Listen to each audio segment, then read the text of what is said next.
Gotta go. Girl talk.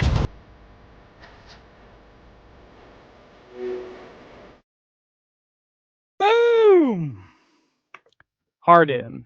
And we're back to 2. Yeah, I know. It's so lonely. I can It's an hear empty nest echo, here. echo, echo. That's what's happening. Good evening, Gotham. Welcome to Gotham City tonight. I am Ryan Dole. I'm here with Alex Brewer. Dude, X-Men's done. Life feels quiet. However, I don't know about you, but ever since whenever the first season started and then even ended, and now even with this season done and even during, I just had that itch to collect Toy Biz X-Men. Even though I've got everyone I need. Maybe I want to get I have all the robot fighters loose. Maybe now I want them on card. I don't know what to do. Yeah, I'm very drawn to the on card because it's like so colorful and you can, get like a real nice collection going of every character. But, if you want just the characters everyone really cares about, there's a pretty good collection from yours truly that's floating around out there. Dude. That we're getting darn close with Gene on the way, darn close to completing. Is it okay? So Gene's on the way. Yeah. All right, let's do this. In stock, Gene's on the way. Can we just do artist? Let's do. You would be Alex Brewer, and I'm doing some filtering here. That's what's happening. we're doing some impromptu plugging. We're doing some impromptu plugging. I want everyone to buy these toys tonight. Pick one that's your favorite and buy it. I will highly suggest the Beast, which I still haven't opened mine, Alex. Dude, you gotta crack them open. So I got I got new shelves, and nice. dude, I did a whole thing of okay, some stuff's just gotta go.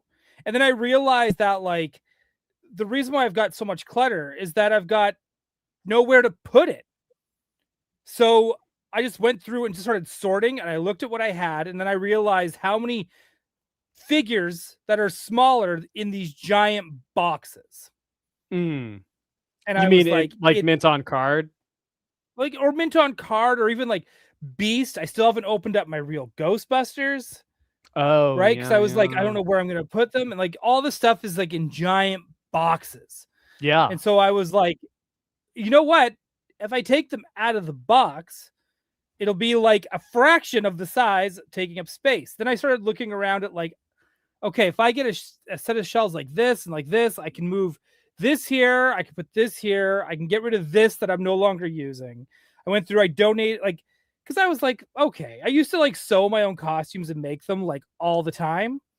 That's awesome. And I don't do it anymore because I just thought I don't because we would do it as a group, but that group's been gone for 10 years. So I don't have that drive of just hey, let's all get together and have a sewing party. That just doesn't happen anymore. So I was then I was looking at the fabrics I kept, and I was I'm never making this. Who am I kidding? And at this point, now I've been buying costumes from professional makers, which is why my shit looks so good, that I was what am I doing? So I went and I donated a bunch of fabrics off. You've had reams of fabric taking up valuable collection space. So that's gone. I went through and I was okay, what do I have that can be donated? What trades am I ever really going to read again? Yeah. Is it time just to figure it out? So my buddy Tyler and I are thinking about getting a table at the toy show in September in Vancouver. So we're thinking about doing that, and then just being here's a giant table of trades. Make a deal. You only want to pay a buck? Pay a buck. Just let's go enjoy it. Trade these trades. Let's trade these trades, right? So I'm just there's some figures I have too that I was why do I have doubles of this? How did this happen? And I was just this has gotta, some stuff just had to go, but a lot of stuff stayed. But there's just that few that's just I don't really know if I need this. And it's all stuff I bought. So it's kind of I don't feel too bad about it. it's like if I get something from like any of our viewers, like Matt Bush, Deep Space Niner got me something, I'm going to show that off again tonight. You know, Ooh. like if there's, you know, Geek Dad J, whoever is like sending me stuff, Grosecki, whoever. I'm just listing people now. The you know, I don't know, I don't have it in me to like sell it or like give it away unless I ask Matt Bush of like, hey, I already got this. Can I do this as a prize? Can I, Yeah, you know, I whatever? feel Because that. I always ask first because otherwise I just Yeah. feel like Gifts are someone a went out of their special way. thing. Yeah. Yeah, right. It's really nice when I can look at that and go, you know what? I'm having a shit day, but there's somebody who watches me on YouTube who thinks I'm all right. And it's nice. But yeah, everyone, buy Beast. Yeah. And with Buy Beast, you Jubilee. can Buy this you Wolverine. can pull off this advanced posing maneuver where you have Jubilee hanging off of Beast's back. You know, it's like that's a tricky having the two figures posed to get with one hanging off the other, like that's an and still be able to advanced. stand. Yeah, oh yeah, he stands. No stand required. Like these guys stand. I'm telling you, I'm very proud of like, and this is a glass surface and they're, you know, for the most part, I've never had any problems. It's your Batman animated that needs stands, but that's not your fault. That's the character design fault. Yeah, some of very little feet, very top heavy. But even then, you know, you can get most of them to stand. This is a good amount there. Like I don't know if you noticed, like back here, that's where I had Poison Ivy, but now Poison Ivy is out in the front of my place, so everyone can see her. She's now being properly showcased. Showing everyone your Poison Ivy. That's a little gross. Well, I've got kind of like this little like Batman area, and then I kind of got to expand that a little bit and make things like a little nicer and not so. Again, even my shelves were looking cluttered. Now everything's like my place just feels nicer. I'm not even done with like the proper cleaning and moving things around on shelves because it's a lot of work. But man, already I'm just like enjoying my place so much more. But anyways, yeah, everyone, that's tonight, awesome. If you got the money and the time, if you want to do a payment plan, you want to buy some stuff, buy some Alex Brewer collectibles from shopmondo.com. Please. Thank you. Those are Ryan's words, not mine. But thank you, Ryan. I appreciate it. Yeah, because if you don't buy them, I don't get my Psylocke and my Colossus that all right, so you need to make that. Also, I need them, and if you don't buy it, they won't re-release Nightcrawler that is sold out. You probably saw that. We're gonna need that back. Well, I mean, he's dead. We can't make any more. We can't. That's how it works. You can't make more of a dead character because, like, the molds died too. If they keep him and Magic and Iceman dead and all that, I'm quitting that show. We're gonna stop. They can't. They won't. They won't. Do we say? I know. It's like. Let's say hey to the chat. Then let's do that. We got VPG Video Power Gaming. Dorlaxian is here. Mr. Michael T is here. Yeah, I can't wait to talk about lanterns, dude. That interrogation scene. We got to talk about it. Tech is here. Andrews Gady's Toys is here. Yeah, everyone is too sexy. We also got to talk about that hot casting for the X-Men MCU. Gee, believe us. Tony Johnson is here. Jeff Cope. Everybody at ease for Sergeant Cosgrove. Happy GCT night, all. Dole, awesome score on that JLA Wonder Woman. Fits perfectly with Total Justice. For real. Jack Knight 73 is here. Legion X 83 is here. I don't think they're related. We got Chris Bobensky is here. The young hummus among us. I started referring to this to Craig. I was like, because we were talking about the Indiana Jones ride that was announced for Disney World and how Harrison Ford's coming back to portray Indiana Jones. But then they show this render of a young Indiana Jones, which had me then go, whoa. So it's not old Indiana Jones. Are they gonna young hummus Indiana Jones? Is that what they're gonna do? So it's now become a verb. So to DH something is now it's now called young hummus something. That's now the Makes term that sense I to use. me. That's not. It just sounds right. Right? That's hey, guess what? That's everyone who's in the chat. Everyone's chatting. Everybody's that's it. That's it. That's everyone. Awesome. Yeah. Thank you everyone for being here. Yeah, let's get Yeah. Thank you. Welcome. And speaking of real quick, speaking of lanterns, Ryan, a very nice jacket you've got there. Very Oh, thank you. very it looks great. And a bit of jewelry, no less. I was thinking about making people guess. Now I'm gonna. You know how I was guessing X-Men pickups Yeah. for Yeah. Abby on Toy Anxiety last night? I think. Yeah, very now, impressive. You were a regular Professor Xavier in your ability to read her mind. Yeah, it was. I like how you said like Sherlock Holmes it, and then Yeah.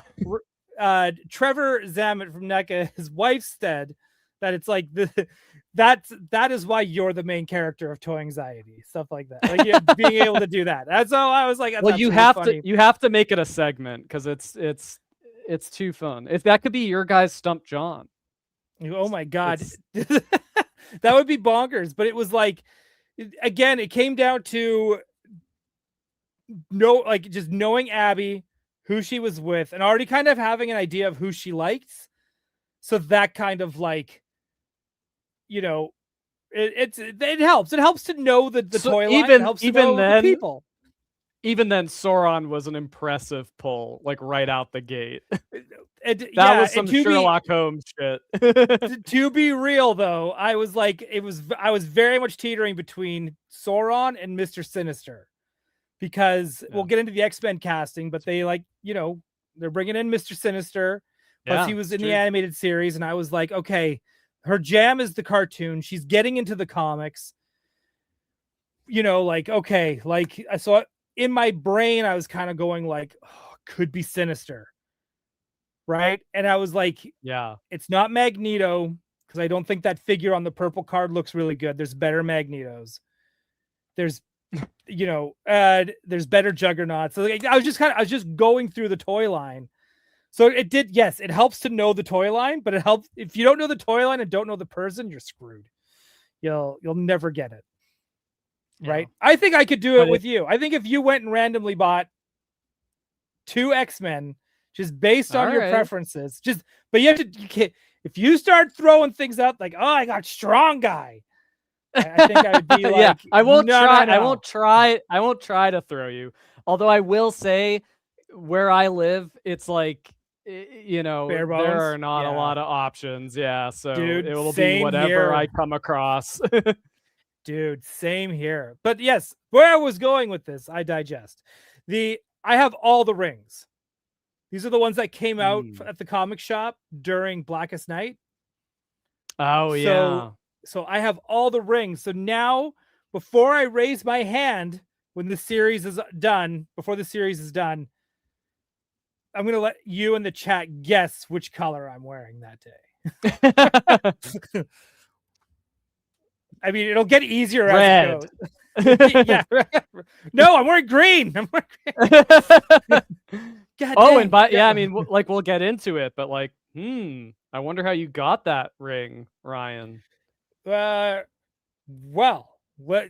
Hey, dude. Spoilers. Spoiler warning. Which do you want to get into first? We got the X-Men casting news. We've got a brand new day, and we've got lanterns. Which one do you want to start? Let's go in that order. Okay. Let's start with. Do you want to do pickups first? Oh, before we of course. Alex, you brought it up. You go right ahead. All right. Well, my first pickup is you've had this for a while, but this just showed up. I got the second part of the Star Wars manga, one of my favorite comic books ever. It's truly.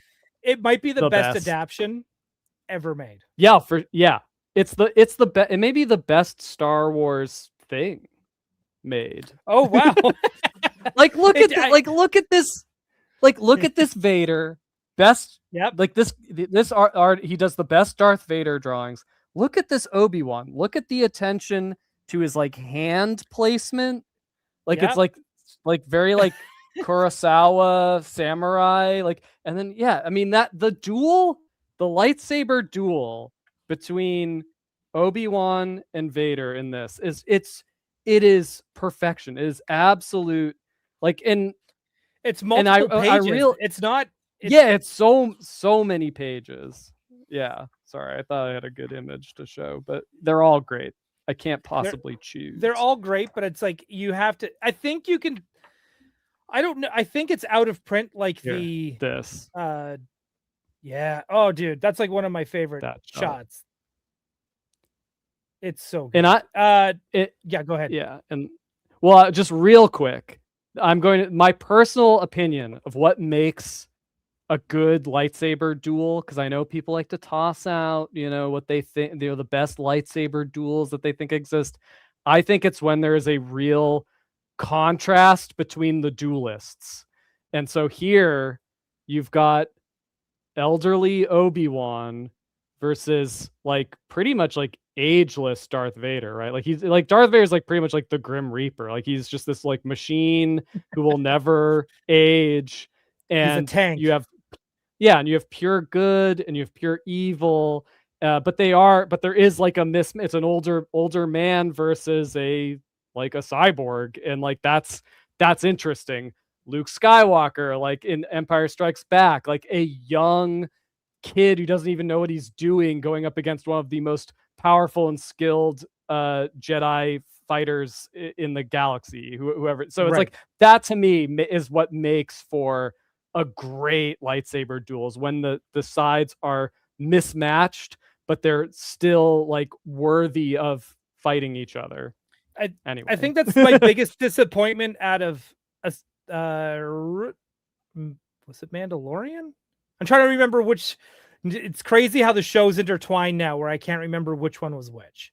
But I think, it was Mandalorian season 2, where we first meet Ahsoka, the Rosario Dawson Ahsoka. Yeah, and she's about to fight that witch with the Beskar blade. Yep. And I was like, this is going to be amazing. Because again, it's that same thing. There are two contrasts. Two women who have lost their families and have been, like they're just survivors, right? But they went two totally different routes. And it's super cool. But yeah, dude, I'm with that. Also, Mr. Michael T brings up this one too. Check out the 9th Jedi series. It was pretty great. Yeah. And it's really good. I watched it with I watched it in Japanese with subtitles, and I really enjoyed it. Dude, that's the way to do it. That's the and I'll just quickly segue into my other pickup because it's related. Yeah, sure. But speaking of, because I also watched this in Japanese with subtitles. Let's do this right. My apologies. Go ahead. You real quick, you have this, right? I do. Yep, because I got them together. They came together in one. Okay. Did you review both on DL44 or? I think I kind of did, but we can anytime we could go through it. Yeah, like I'm totally down. We could totally do part 2. I'm totally down to do it. Okay, but my other pickup, which I think you need to get, is the Ghost in the Shell. This is like the complete complete classic, or I think that's what it's called. Oh, fully compiled. That's the like technical name. So this is like 3 different books. So it's like the first run of the manga, and then like the sequel, and then this kind of book in between that bridges them. But it's and also it's the best way to get it where it reads properly. They don't flip the art or anything. But yeah, I'm loving the Ghost in the Shell anime on same here on Amazon. That's like very faithful to this manga. Hey, quick question about the animated series. This new one that's out that we're watching. How many episodes is there in the season? Do you know? Well, if it follows the manga exactly, there's 1 chapter left, but I don't know if they'll split it into 2 parts. Right, because I got worried that this week's episode was the season finale on that cliffhanger, Oh And I yeah, was I like, can see. no, I no, can see why no. you would think that. No. I was, because I don't want to wait 2 years for season 2. You know what I mean? Like it was just like, ah. Yeah, I don't know. Like, there could be a season 2, but the manga definitely like. Oh, there is an ending, a definitive ending. There's an ending, but then there are like like this is like subsequent stories. Right. So and I haven't read Pat that far yet, but this this is the like last week's episode, I believe. Dude, which is my favorite episode so far. Was Yeah, last week's episode. Yeah, the guy's out to kill Motoko, and yeah, it's cool. I just love the art. I didn't notice the this is the like the guy trying to kill her. Like Oh, you see him in the like establishing shot of her apartment there. awesome. That's a Yeah, nice little so detail. good. Yeah. I love Shiro Masamune. Like I just love his artwork. I mean, real quick, look at this. Like, look at these. Look at this man draw a marina. Like, God. goddamn! Look at these boats. You can see into the boat. See, that's a skill that's like so few people have. And like, I don't know if they just get more time to work in Japan as opposed to here where they're, you know, when I think of this, like there's so many people like shortcuts that people have to make when doing a comic book, right? Like few people get the time to do them like properly, like how they want to do it. Alex Ross being one of them. Right? Like no one's gonna rush the guy painting portraits, right?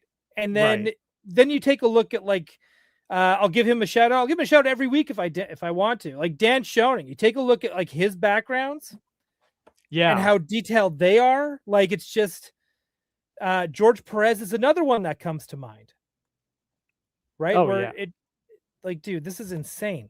So it makes me wonder, like how much time between how much time? Yeah, does something like this take, or does he just have this crazy work ethic where he just doesn't stop drawing? I think it's both. I think there's definitely the crazy work ethic where he's just constantly drawing, but he must draw fast. And also he's writing these stories too. It's all just coming out of his head. That's so impressive. And now, the first couple pages are colored and they're beautiful. Right. And so I'm kind of showing that off because that's, I think reads better on camera. But I mean, but the black and white is also beautiful. Like this is from that episode where like they go to like the sort of Blade Runner type marketplace. Again, and like Fuchikoma's like trying to buy and these and so Ryan, I don't know. Are you familiar with the manga Dominion or Dominion Tank Police, which by the same creator? So these cat girls are from that. They're like kind of like thief characters in that, and they have like a little cameo appearance as the like merchants that the like Fuchikoma tries to buy the like drive off of. Yeah, it's so good, and you can see how well the cartoon like translates the art style. It basically uses the manga as like storyboards. It really it's very faithful. We got to try to find that art of book for the series that I showed you on Instagram. Yeah, we got to try to find that because I bet you it'll have the model sheets and stuff in there. So we need to find it. Yeah, the model sheets are great. And there we go. This was this week's episode.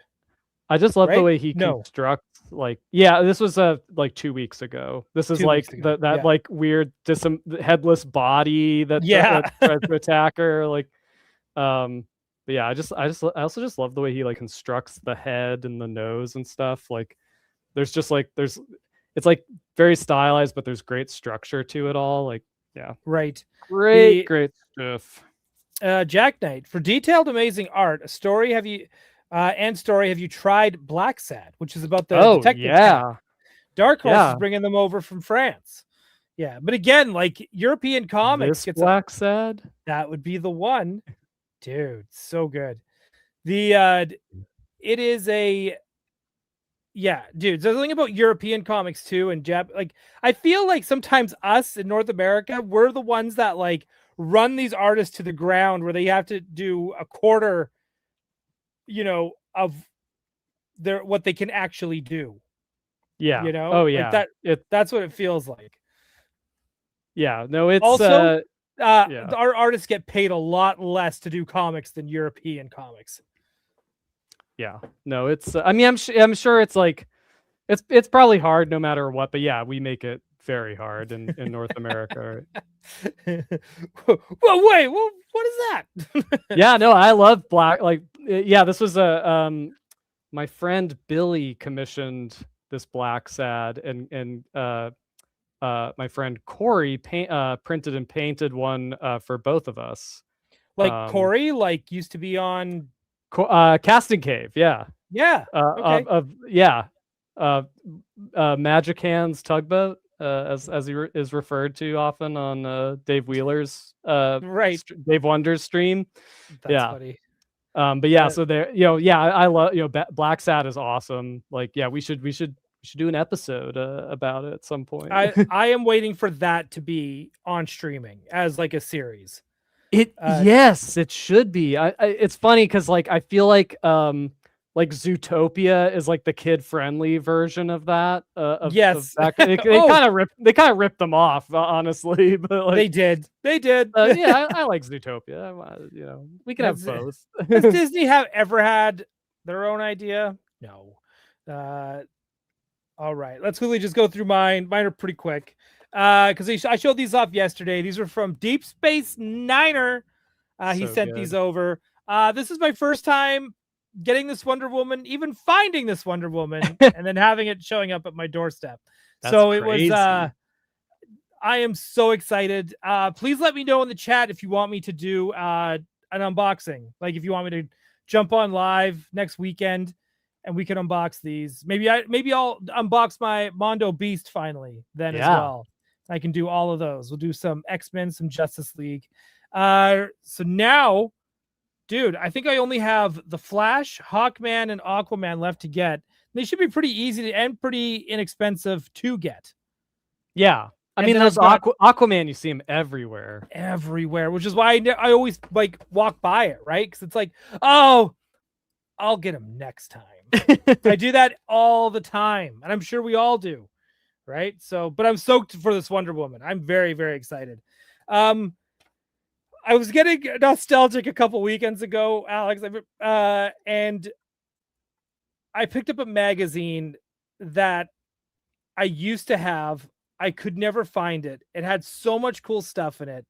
I remember at the time it being feeling very expensive for a magazine, and it came out at the end of the year in 1994, and it was done by Electronic Gaming Monthly.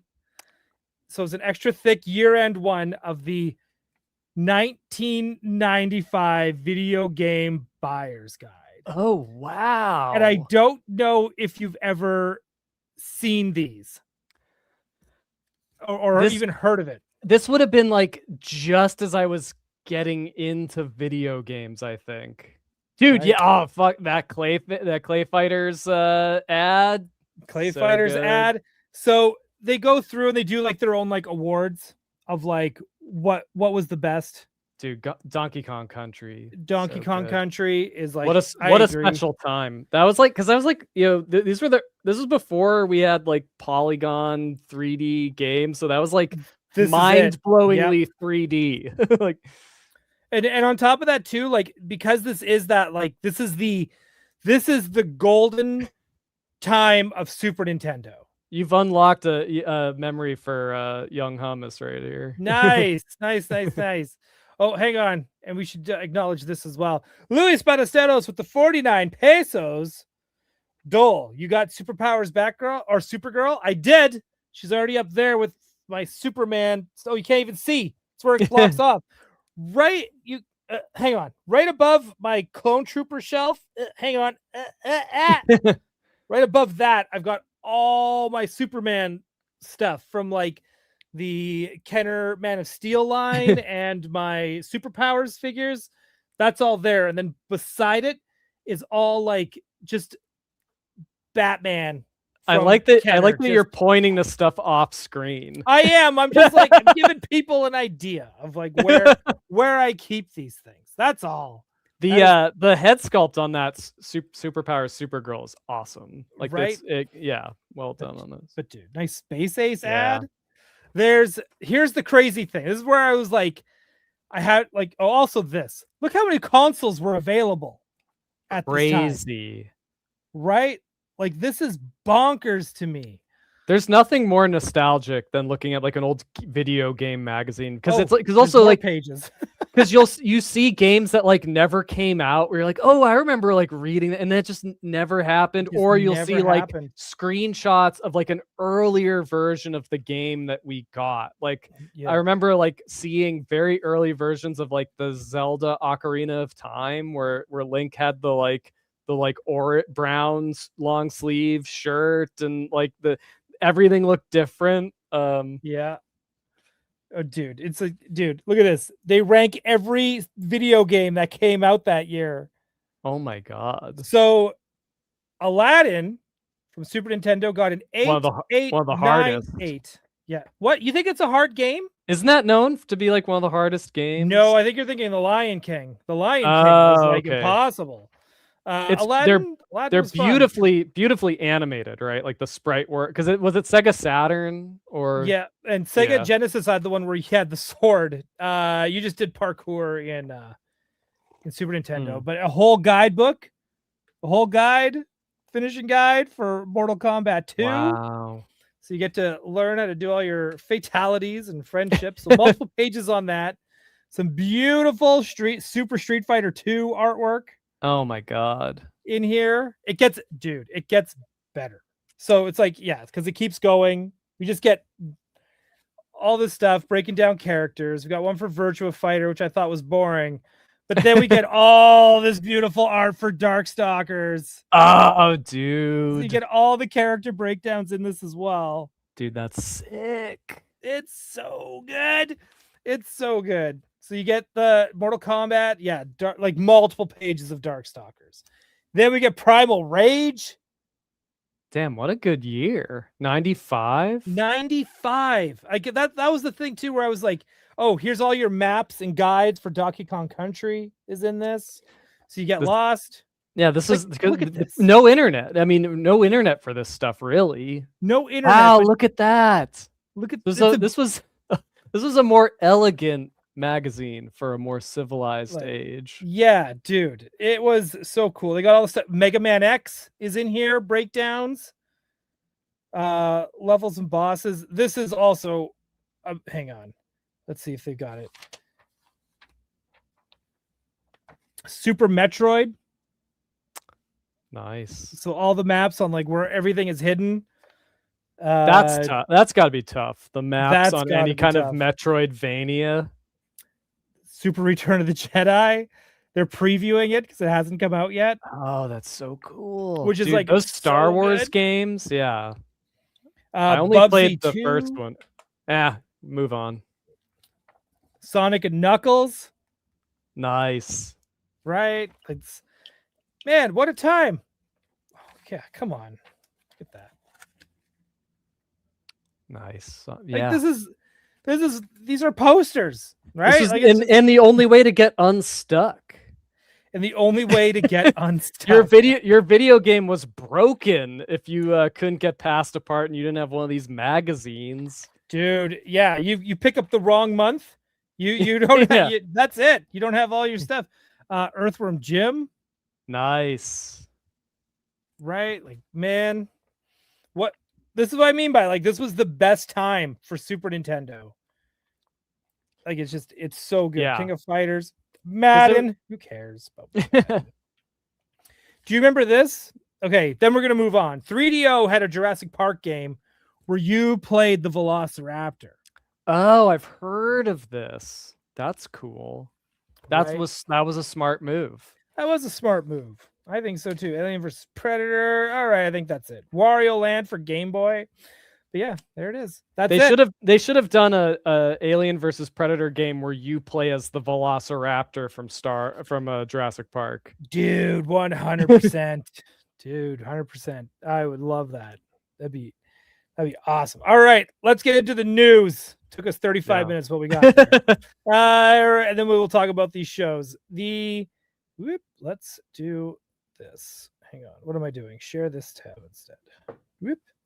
All right. X-Men got hot casted. This is ridiculous to me. I don't know if you've been paying attention to any of their socials. No. They're all posting shots of themselves it's like Rivals. It's like Marvel Rivals, Alex. They're posting the shots of themselves like in bikinis and on vacation, but reading X-Men comics. Oh, that's sick. Awesome. And I'm like, yo, I was not excited about this movie at first because I was like, it's not going to be like nearly as good as 97. Now I'm like, forget it. I'm in. If all these women are just going to be sitting there looking hot, reading comics, I'm in. Yeah, this is a slam dunk casting. Like, I mean, at least like I'm not familiar with everyone's work, but right. But they absolutely all look the part. So and it's awesome that it's like a young team of X-Men, like that it's like the beginning of something that's hopefully going to go for a very long time. Yeah, I hope so too. I gotta try to remember everybody's bloody names, but Maya Boyd, who's playing Maya Boyd, who's playing Storm. Yeah, perfect story. And like also, so she's from Anne Juliet, the theater, and Christopher Abbott also won a Tony for Death of a Salesman. Like, I really like that they've got some theater people. All of them in the mix. Theater. Yeah, because I mean, I think that's what's been like a big done. Oh, well, yeah, for sure. Like that, but the idea that's like that's being considered as well, like because I think of like Patrick Stewart and Ian McKellen, as having a theatrical background, and that like always being like a key thing to X-Men entertainment is like people who understand like drama and conflict and like scene work. Like, I think that's always been like one of the most special features of the like the classic X-Men movies. So it's cool. Or even the animated series, a lot of them are stage actors as well. Oh, right? Definitely. Absolutely. And you can hear it in the vocal performance for sure. Right. And I know that like, to me, like Storm is going, like, it's so funny how, to me, like, I look at this cast and it's like, you got like the pressure has to kind of be there a little bit, because like, especially to be like Storm, like there's an expectation there, and it's an expectation that Alison Seeley Smith has set in the X-Men cartoons that the other actresses have never been able to follow. No. We've never seen like a character accurate Storm in the movies. Ever. Because like Halle Berry, like that to me wasn't like, that was not the Storm character from the comics or the cartoon. It's like giving these weird one-liners and just like it was like its own character, but like it was like very she leaned into the like kind, I guess, the nurturing side, but I don't know, like Storm is like such a presence, right? Like she's that's right. She's a force. She commands of a room. Yeah, she commands the elements. She commands the elements. That's right. So it's like, but even though she's got some heels on in this, but they all do. But seeing her being as tall as Cyclops, if not taller, right? Yeah, the heights are very comic accurate, very I'm like canonical. I know that shouldn't be a big deal, because I'm pretty sure Wolverine's gonna come strolling through at some point at 7'1". Oh no, better be. Yeah, it's gonna be Jacob Elordi. No, they got to get a short, because they can't they can't ruin the trend that this is setting of the height accuracy. Right. And it's like, now I understand they probably won't have the balls to make him 5'3". Like I just don't think they will. What do you feel is the tallest they should go? 5'6". I think we can. We can find a compromise at 5'6".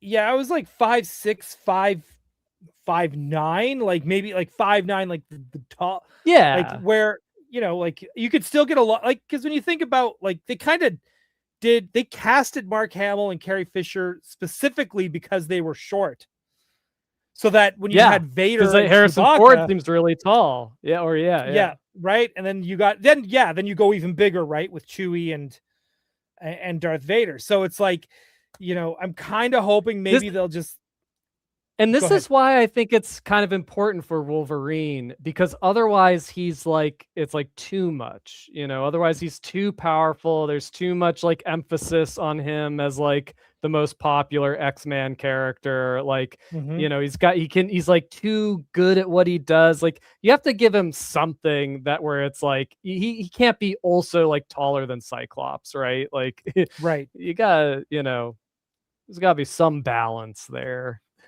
This is, Def Toys. Thank you for being here.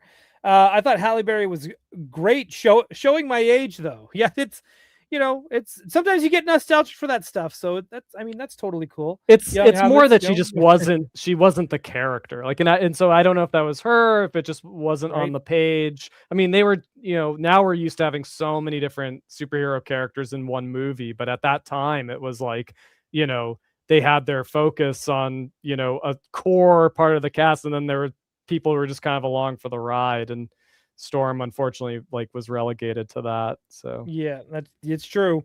Young Hummus, right? What happens when a dog gets struck by lightning? That is something. Tech, Halle Berry's performance across the movies were so inconsistent, and I yeah, for agree. sure. And Def Toys kind of following up. She did not enjoy making the films because of the director. I can't imagine why. Who could blame her? Yeah, and Cute Called is here as well. Justice for Iman. That was my choice in the 90s. My sculpt when I was for Storm, I definitely like put a little Iman influence in there. Dude, it's to when I remember like before they were even doing X-Men movies, I didn't even really know who Iman was until she showed up at some event thing with her husband, David Bowie. Yeah. And I was like, that's Storm. Like, because again, like she, like, what, like, I mean, it's not like she didn't talk. She was like, or it's not, and she wasn't necessarily arm candy either. She wasn't an accessory to David Bowie. Yeah. She could somehow show up with David Bowie and still command her own presence in a room with David Bowie in it, who's also a very commanding presence, right? Like it's, like that's what I think about when I think about Iman. It's just like who could stand, who has the ability to stand out in a room that David Bowie is in? Like, yeah, no, that's ridiculous. Nobody. Totally. Nobody. Okay. Have you ever seen the movie No Way Out with Kevin Costner? Iman is in that. It's like a thriller. It's actually it's a remake of a movie I like quite a lot called The Big Clock. That is from like the 40s with Charles Laughton. But right. So this is like, but it's good. It's a good thriller. Yeah, it's fun. It's from the 80s. So, and Iman is in it. So yeah, dude, so cool. Is there Kid Connor as Cyclops, Christopher Abbott as Xavier, right? Samara Weaving as Emma Frost. She's great Emma Frost for sure. She's gonna do well. She's already the first one to post the bikini shot of her reading like Astonishing X-Men, and she's wearing all white with like the diamonds. Like she looks like Emma Frost in this photo. She's already getting into the role. Like you can already tell, like she's excited about who this character is. I'm curious if she's going to play a headmistress or or will she play a villain? Because again, we've got. Hang on, can I let me just one second? Because I was thinking, because we got. By the way, spoiler alerts for Spider-Man: Brand New Day. Sadie Sink is playing Jean Grey, and obviously she's going to be maybe the new student, maybe not. We don't know how much time is going by on any of this yet, but I could see where it's like you could have the Hellfire Club Emma Frost being like, hey, you should join us. And Xavier being like, no.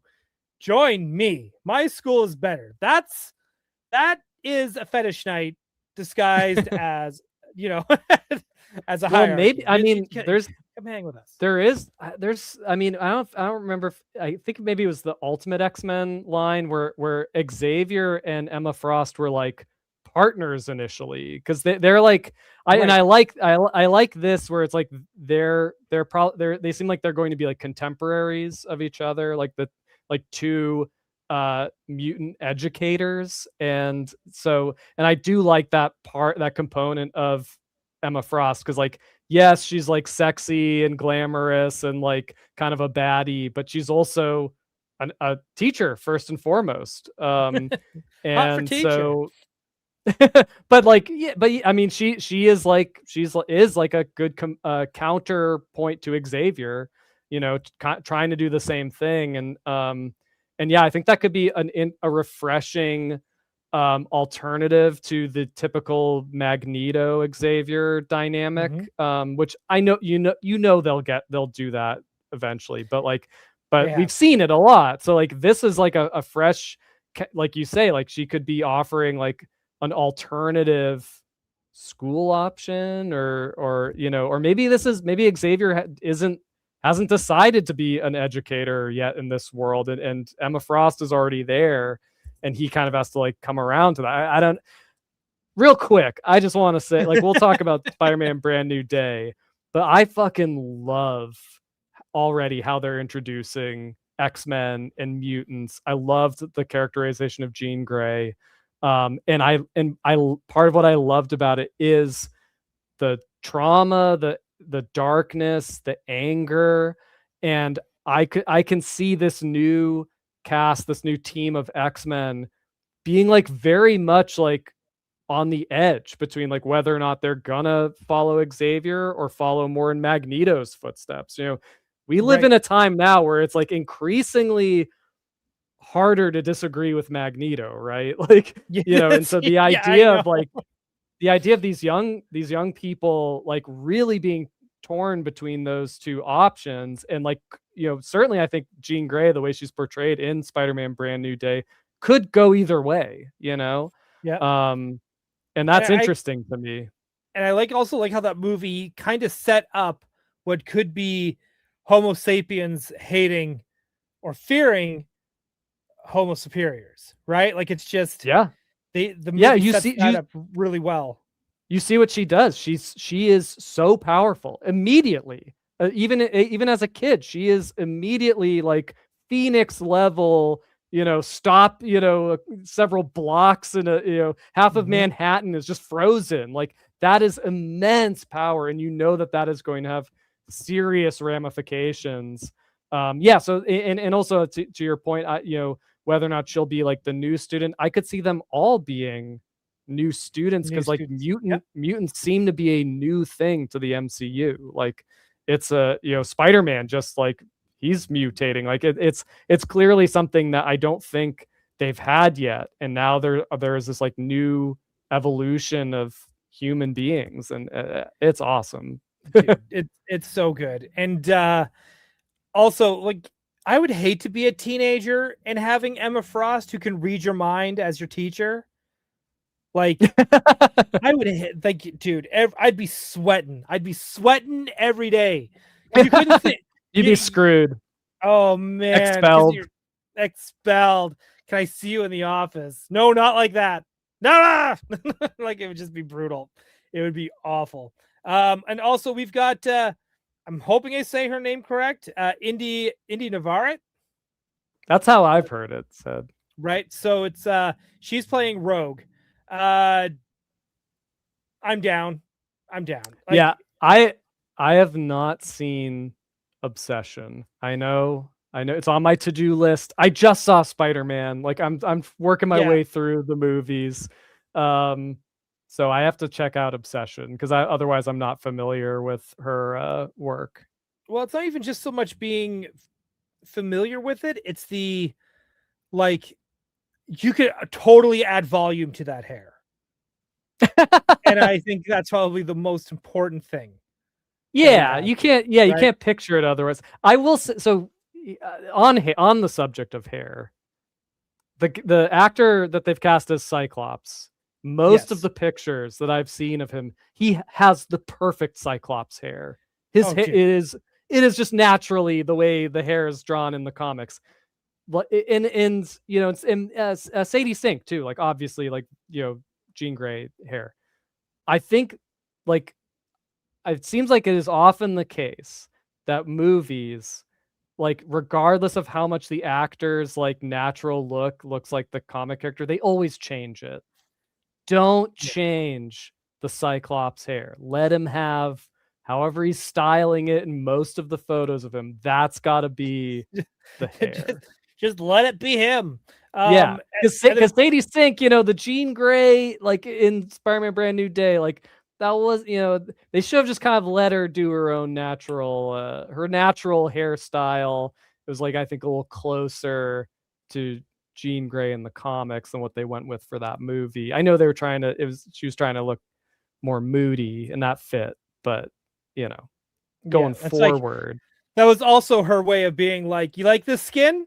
The last you're seeing it, this this shit's getting covered because I ain't want no one touching it.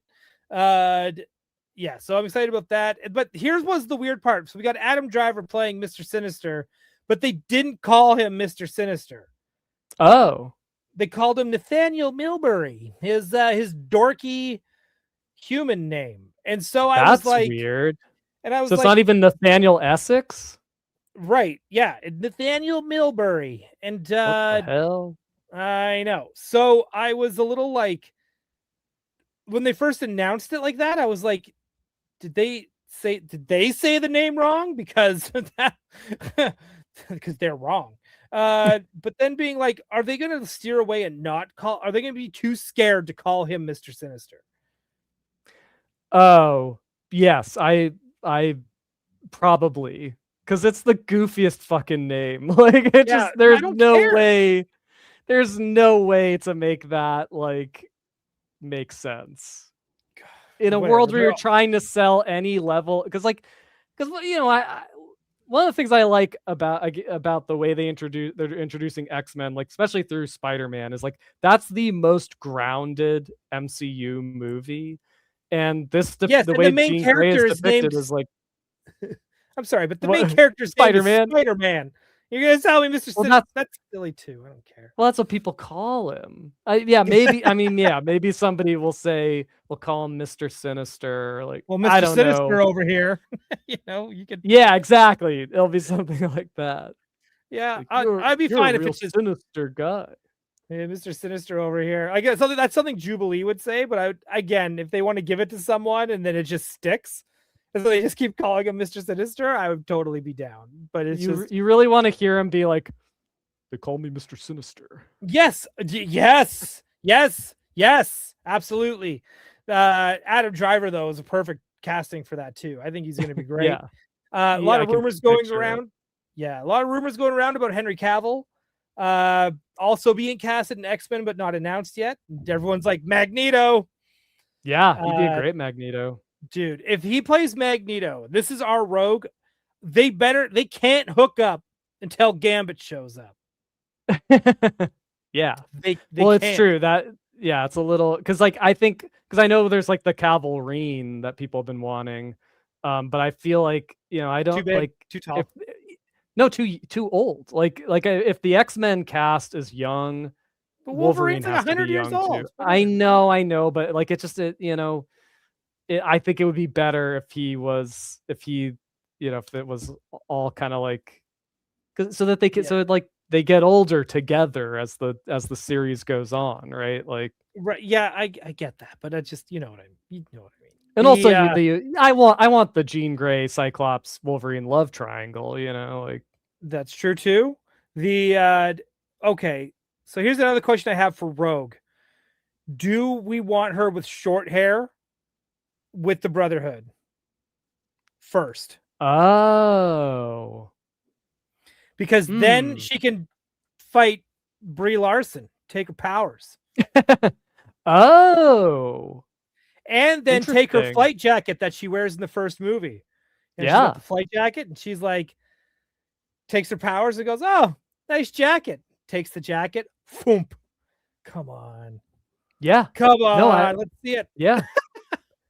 No, it's true because I mean, I mean, also like given the way like Jean Grey is portrayed in Spider-Man, it's like, yeah, I could see a lot of these X-Men like starting out as like fighting back. We're introduced to them fighting back against the government, and yeah, so like definitely I could see us being introduced to Rogue through like her, more kind of brotherhood style. Yeah, I mean, that could be her beginning is the whole Ms. Marvel thing or Captain Marvel thing. That way they can be like, well, good, no more Marvels. We can put them all in a coma. I hope they don't I really do that. I also wonder if we'll start seeing like, because like the Jean Grey's powers are very different than anything we've seen typically in that Spider-Man movie. I wonder if That's you know true. I like that it's like they might switch things up. Like we might see them able to do things that we've never seen them do before. Yeah. That's yeah, no, I'm curious to what they're going to do with just all of them in general. And it's like I'm starting to get more excited as I see the cast get more excited about just being a part of it. Because Yeah. I was the same way back like when the first ever movie was announced. And I was all kind of like, I don't know. And then as we got closer and the toys came out, I was like frothing at the mouth and could not wait. And this will be no different. I guarantee it. Like once we start seeing the toys, this also got me nostalgic, not just for buying. I wanted to buy like the X-Men toys. I have all of them, but now I want them on card. I hate how I'm like that. This is why I have a problem, Alex. Yeah. It's a This is why. vicious cycle. It's a vicious cycle. But Dude, we only go around this rock once. Live it up. Have some that's fun. true. That's fair enough. That's a good way to think about it. Dude, let's just go right into Brand New Day, which I absolutely loved. By the way, we're gonna be getting into spoilers now. Like we already have for We've already been we've been living we've in already been there, Spoilerland. but same will be for Lanterns. This episode might go a little long. We just had a lot to cover. Dude, Brand New Day. It's doing great at the box office, which means it's going to do great for my yearly bonus. So thank you, everyone. Congrats. Thanks. And that is a friendly neighborhood Spider-Man. Yeah, I dig that. And it's so funny because like when people started seeing how well it was doing, it's like, oh, Disney's doing great. It's kind of like, no, this is still Sony. I know you got the right? the big Sony logo. It was awesome seeing the Columbia logo up front. It's cool, and it's funny how like they just got this movie so right. Yeah. Yep. Like it, and I don't know how if you felt this way. Like when the movie was done, I was like, I just need 2 more movies with just Tom Holland as Spider-Man. Like no variants, no Miles, like no variants, no Miles, no Spider-Gwen, no Spider-Verse, just Peter. Like, but for 2 more, and then bring in Miles. There's another Spider-Man though. There's at the post-credits scene. There is, but isn't that Doomsday stuff, or is it? That's hinting Doomsday, isn't it? Or is that then whatever? Yeah, I don't know. Tomorrow. I kind of I mean, I don't know if they're like, I don't know what but I have some theories. Like it seems like his Peter Parker's new mutation. Maybe this is like how we get Venom in the MCU. Maybe he mutates into the symbiote, or maybe that's the other Spider-Man is like a cosmic Venom symbiote Spidey.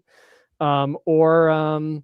And also like I don't know if this was like stated, but MJ's boyfriend, her new boyfriend, is that like Harry Osborn? Like we haven't seen this universe's Norman Osborn or Harry Osborn. Like obviously Willem They're- Dafoe has showed up, but like I feel like that's like a Right. big chip that they've yet to, or big hand they've yet to play Right. in this spider. And that's part of the franchise. reason why I still want it to be just Peter. Like there's a couple things I need for this series to wrap up. I need MJ and Peter to get back together. Like, yeah. Oh, yeah. I need it. If they're gonna go, everyone needs that, Ryan. Everyone needs that. I know, but if I'm worried they're still gonna follow the comics and then just let Peter yearn for 3 more movies. Do you know what I mean? Like, it's just, I can't have that. I can't. They Right? wouldn't do that to us. They can't. I mean, but it's great. I love that they're teasing it out because it's like, yeah, it would have been.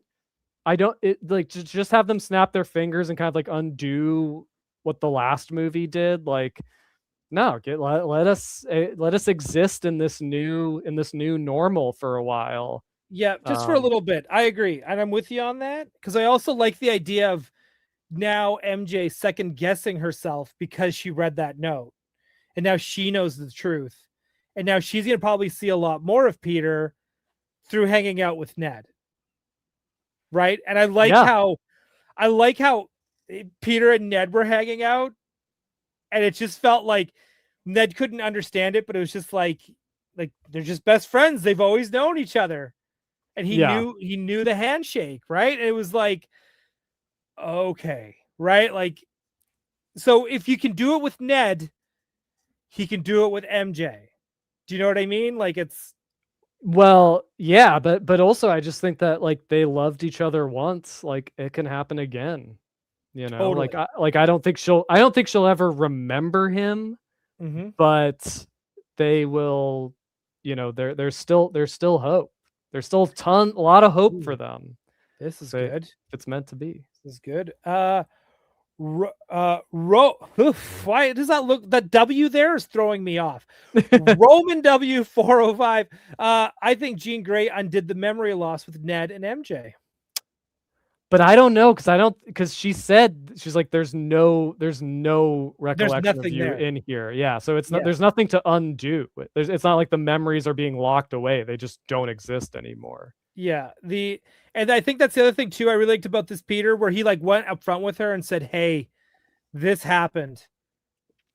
You know, yeah, and I kissed you just as a heads up. Oh yeah, you know, I was just like, because no other movie would have done that 10 years ago. Yeah, well, that's a very like that's today's Spider-Man. That's today's Spider-Man. They're thinking about everything. Like, I dug that. Although like it's like when it's like the whole like the agency thing, like that didn't really seem to apply to Ned. She was all like you know, MJ was all like, that's my decision to decide if, you know, I should know or not. But then they're like, should we tell Ned? Let him play with his Legos. Like play with his Legos. Yeah, I loved his relationship with the Punisher. Oh yeah, I loved how like New Yorkery they would get fighting with each other, like not even just fighting with each other. There's that like, you know, that Frank Castle at the end of the day, even in the comics, he wants to be a hero. Yeah, and he sees that in Peter, and that's where that mutual respect comes from. Even though they're like Superman and Batman, the methods are different, but the goal is the same. And that's where that and John Bernthal played that so well. Like one of my favorite parts is when he's Spider-Man's like lifts up his mask to drink his coffee, and he just goes, "That is the goofiest shit I've ever seen. Like, you never take that off." Like, so good. Because again, that's something very much you'd see in the comics too. This is we didn't think about it, but of course a guy like that is going to be like, what the fuck is this kid doing? Like, you know, this is stupid. Like, you're kidding me. This guy here. It really made me want, like, if like they got to do another one. I'm sure they are. Another Spider-Man? Yeah, like with Tom Holland. Dude, this movie made all the money, broke all the records. They're gonna do another 5 Spider-Man. God, let's hope. Let's hope. And I want to see Spider-Man, Punisher, and Daredevil together, because I this thought you just said Spider-Man. you wanted Spider-Man on his own. Now No, you're no, no, no, no, saying you no. want. I didn't say. I didn't, just as one Spider-Man. One. That's it. No other Spider-Man. Just one Spider-Man. Ah, But I see what you're saying. like, that's what What? made this movie feel so much like the comics, is because of everyone in the world was there. Like, when Yeah. you read the comics, like, Nova shows up, then the Punisher shows up. What's Black Panther doing here? Hey, there's Iron Man. Yeah, Right? they all live in New York. They all live in New York, and that's where this New York felt so Marvel universe lived in. So it's like, and none of them took that spotlight away from Peter Parker. Like, at no point were you questioning whose movie is this. Well, and it's important for this movie because it's all about Spider-Man realizing he's not alone. Like, Yes. he thinks he's completely alone, but he's surrounded by allies and friends and loved ones. Like, so yeah, I mean, and Punisher is like, he's a good character who's also a guy who thinks of himself as a loner. So he's this like kind of cautionary tale for Peter Parker, and like it all just like fits together. Every character in that movie in one way or another is living in their own self-imposed isolation. Right. Bruce Banner, who can't get close to people because he's got this Hulk, like that. Which was great how they introduced what could be the restraining collars for mutants. That was very cool. That in the same movie where they introduce mutants, they also introduce how dangerous the world is for mutants, and this thing that is this ultimate weapon against them, right? Like, yeah, so good. It's so good. But yeah, that's like, I want to see, because we saw Spider-Man, we saw Peter Parker and Matt Murdock interact in No Way Home. Right. And so I want Peter to see the interaction between Daredevil and Punisher. Like, I want Peter to kind of witness that, of like, so he does have other friends. He just treats some of them better than others.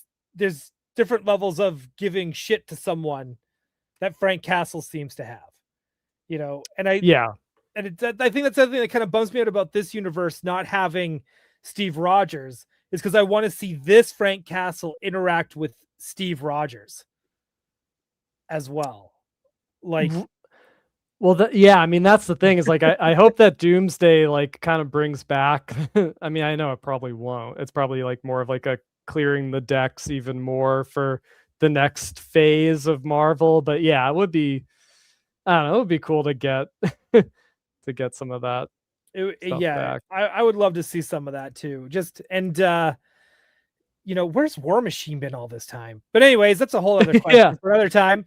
But man, the Spider-Man versus Hulk fight was amazing. Yeah. I liked part 2 a lot. Like it was, the first part was cool too, but it was also, I was a little bit like, is this is the Hulk fight? It's like, it's a little bit like they're fighting Shrek. Like, that's all I could think, is like, it kind of felt like they were fighting Shrek. But then he turns into the most amazing version of the Hulk we've seen in the MCU yet. Like, yeah, best one, better than Avengers. A true monster, like Jack Kirby's like original vision of this like Frankenstein nightmare Hulk. Like, and I like how it's like, even when Spider-Man's like, oh, I didn't know you get that big. Like, yeah, he's legit getting bigger. Like, it was, oh man, dude, it was so cool. And again, it's just, all this does is, this movie did more for me than like the last like 5 years of MCU anything. Oh, yeah. It had me going, I want more. It gave me that feeling again of, I just want more. Give me more Hulk. Give me more Punisher. Like, and I'm not including the TV series, because man, Daredevil has been so good. Just across the board. I can't wait for Vision Quest, because WandaVision is probably like it's easily in my top 3 of favorite MCU shows. And Agatha All Along is definitely in my top 5. So that Yeah. being the third part, dude, I'm so excited. Sounds like you've been liking a lot of Marvel lately. Dude, here's and you know what the shame of all this is that I can't get excited about Marvel comics the way I am right now as I am with their shows. Because for years, even when like MCU was like at its peak, and I was still just like comics. I'm still hitting a comic book store every Wednesday. Now I don't even know what Marvel comic to pick up. Like I don't even every time, and when I do pick one up, I'm kind of a little underwhelmed, like across the board. Yeah. Where with DC, I feel like not even outside of Absolute, I feel like at any point I can pick up anyone's comic and feel like, oh, that was a fun, quick read. What do you think the difference is? I don't know. I don't know what, like, I don't know if they're just being too safe, maybe, or because I'm losing connection with characters. Like this, I understand that Spider-Man is not that comic that I want and I yearn for. My yearning goes from before Brand New Day, and it's been like 15 years of this like dangling the carrot in front of my face of like maybe Peter and MJ will get back together. This storyline. Oops, just kidding. She's got 2 kids now with some other guy. Oops, just kidding. She's dating Iron Man. Oops, just kidding. Oops, just kidding. And it's just like, and I don't know, this I haven't been able to connect. Like even when Superior Spider-Man was good, it was good because it was just different. It was like weird. It was like fun. Yeah. But it was really different. Right. And I think that's why I liked it. But that's still not my Spider-Man. And I feel like it's your Doc Ock. It's my Doc Ock though, 100%. And then but like, I mean, so then even when we got Peter back, I was like, oh, maybe we'll get back things true to form. And I can't connect to a Spider-Man comic. Yeah. Or with X-Men right now, it's like I could pick one up and like kind of enjoy it, but I'm not like racing to get the next volume of X-Men. I kind of feel like the art across the board at Marvel is mind-blowing. Like it's so good. And the stories are just how characters are getting portrayed. I haven't been able to find that book to get me hooked back into Marvel the comics. And I just catching myself going back and getting, I think, I don't know if you're doing the same thing, but I know you're definitely reading some older Spider-Man comics, and I'm doing the same. I'm going back and reading John Romita Sr. stuff that I've never read before. Dude, if you want the feeling that the movies give you, the old comics are the way to go. That's the way to go. It's still simple. Yeah, it's still simple. It's still grounded. You know, not everything's an event. Not everything is starting over at number 1. You know, it's just it's very complicated. It's hard to know where you think you found a place to jump in, and then it just like takes off from you again. You're like, oh, that didn't go anywhere, or that didn't go where I thought it would, but not in a good way. Right. And I also think there's just this issue with us where we've been doing it too long. We've read too many of these things, and you're like, oh, they're doing this trick again. Oh, we've seen this before. Oh, this is just like when they did that like 8 years ago or whatever. It's just like, I mean, after a while, there is only so much you can do. And that's why I was beginning to wonder, like, did I outgrow Marvel? Where I feel like, because DC does this thing where it's like, they're not necessarily starting over at Batman #1, but once a new writer hops on, you're in for a new era, a new way of storytelling with whichever character it is, this is another era. And this is like almost like another version of Batman or the Flash or Wonder Woman. And then you wait, then they finish their story, or if they're lucky, they get to finish their whole story they wanted to tell. And then we go to the next team of writer artist on the book. Even though it doesn't change the numbering, it just goes to the next one. And then you decide, is this book still connecting with you? Then you just jump onto another starting point, Detective Comics 1035 and go, oh, this is where Matt Fraction debuted.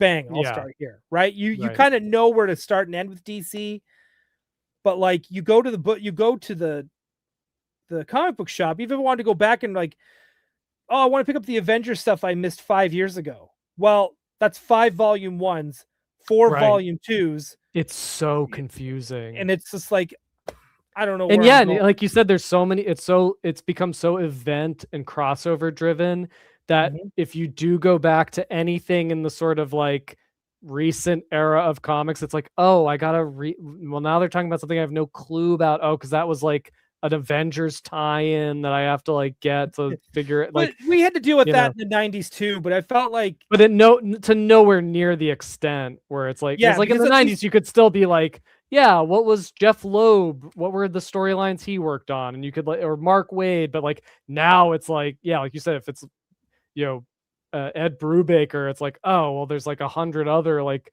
comics written by different people that all tie in, you know, like yeah. Or they'll even like, they used to like reflect on that. So even if they had the asterisks at the bottom of the panel where it'd be like, see last issue, they're still recapping it in their speech where it's like, oh yeah, it's like that time you ran into the Juggernaut and got punched through a wall. Bang, asterisk, see last issue. Right? Like you don't, yeah, they kind of recapped it in that way, right? And Def Toys makes a good point here too. There are so many great indie comics out there or obscure older books, very satisfying to read without continuity baggage. yeah, for Absolutely. sure. I think Yeah, that's there's kind of plenty of reason, options. Yeah, I think that's kind of why I've been dabbling kind of back into manga a little bit, yeah, right? Because it's just like there's so much of it that exists that is amazing, and so much of it I've never even touched. yeah. Where I'm just like, I think it's time. Just, it's all comics, and And that's I just, it's the yeah, and medium I love. oh, and I think maybe the key too is like the closer you can stay to like the one creator, you know, it's like Chris Claremont's run on X-Men. It's like one guy weaving the story. Stan Lee, his run on Spider-Man, like Or you know, Fantastic Four comes to mind. yeah, you know, Yeah, and obviously like Kirby and Ditko and Ramita are all part of that, but still it's like a tight team, and there's a yep, consistency and there's a plan, and manga's the same way usually. So I think when it just become when something changes hands so many times, it's so many cooks in the kitchen, it's like, yep. you know, it just gets, of course it's going to get confusing, And and that's another you reason know, why I love Tom King's run so much, mm, right? Because he did close to 100 issues, I believe, of Batman. I think yeah, he had to finish his story in like a side quest. Like I think it was the Batman Catwoman series, but he got to finish it. And I mean, uh it was like, and he had his like tight group of artists. So it was Mitch Gerrards, Lee Weeks, and Clay Mann, and they were the ones that were doing that run with him that whole time. So everything felt consistent. I don't know. yeah. Uh, Scott Snyder is also a good example. Like, yeah, yeah, there are, and maybe Batman is like an easier character to do that with, where it's like people come in, they're like, okay, I'm gonna own this, is gonna be my version. I'm gonna own it. I'm gonna do it for 3 years, and then I'm out, and it's all yeah, done. Like, you know, yeah. yeah, And I wonder too, like with Marvel, like what's really going on. That's like with Spider-Man. Like, is there so many cooks in the kitchen from like Disney, because that's number one merch seller. Like I know Sony gets none of that merch sales with Spider-Man, yeah, but I mean Disney does, right? So they probably want to say in what Spider-Man's doing or what they can do, what they can't. I'm so curious what the rules are. Like I would love to get that peek behind the scene of like, why can't Mary Jane and Peter Parker get back together? Like it's aggravating. It's yeah. aggravating, right? This is Chris Bobinski. That's why I've been reading more manga now too, right? Def Toy Spider-Man had some fucking great artists working on the comics. Absolutely. That is no joke, right? Roman, are we stoked for Batman Nightfall movie coming out next week? Oh my god, that's next week. Hell yeah, yeah. I didn't Yeah, realize, but yeah. yeah, I definitely am. Mr. Michael T. This is why I'm dabbling with Absolute. New continuity, some new twists, and still honoring the characters. Yep, I agree. There's a lot said, right? Sparts 72 is here. Dude, I love your avatar yeah, with yeah. Gambit and Ben Riley and Howard the And Duck. Howard the Duck, yeah, what a I- combo. I love that. That said, I think Uncanny and X-Men have been good. They have been good.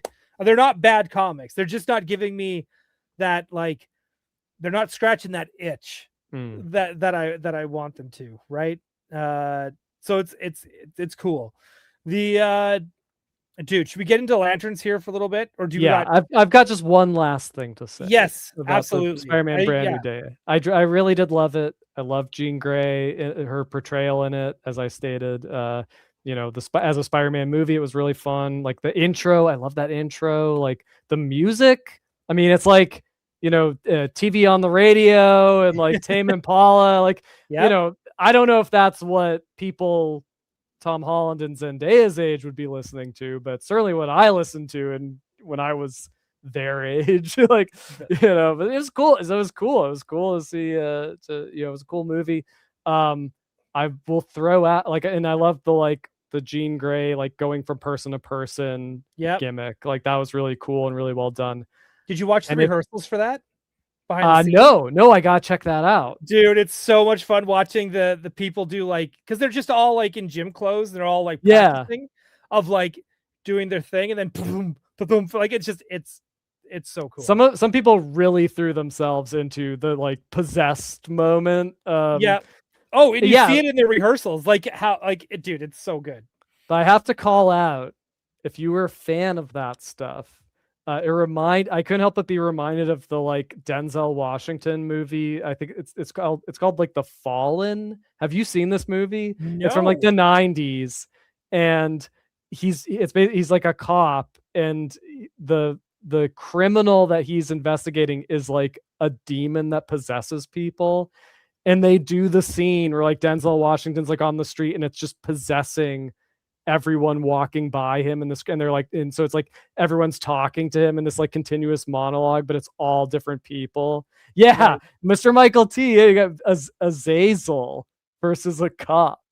Yeah, so good. And yeah, Denzel's awesome in it. And so yeah, if you want to see more of that kind of stuff, like that movie's great. That's also, I also love the end where you see the Punisher put the mask and gloves on, so good, and distract the crowd so that Peter can just walk out of the. That was so good. Yeah, it was so good. I also like when he carried him into the hospital. I like that. Yeah.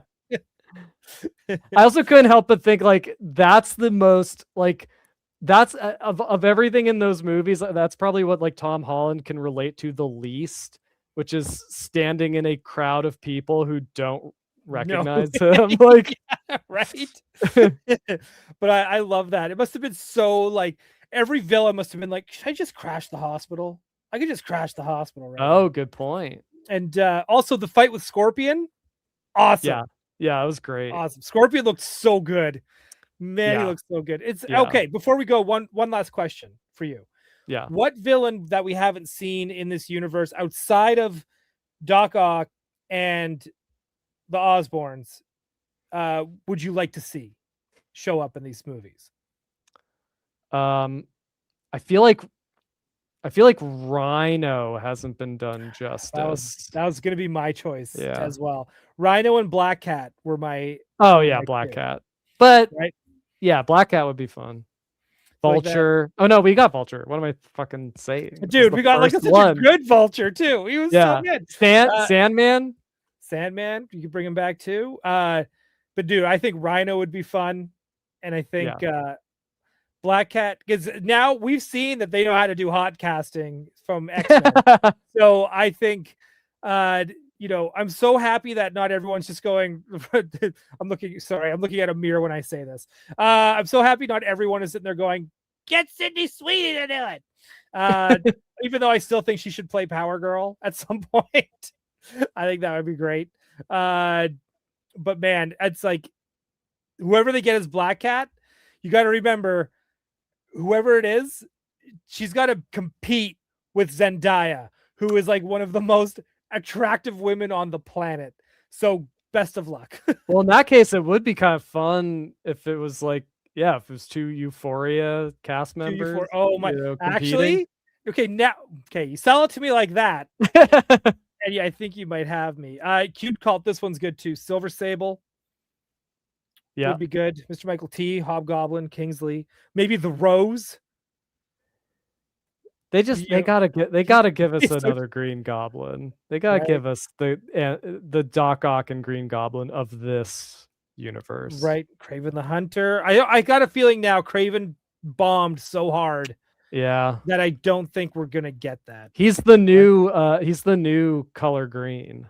He's the he's the new color green. Great segue, sir.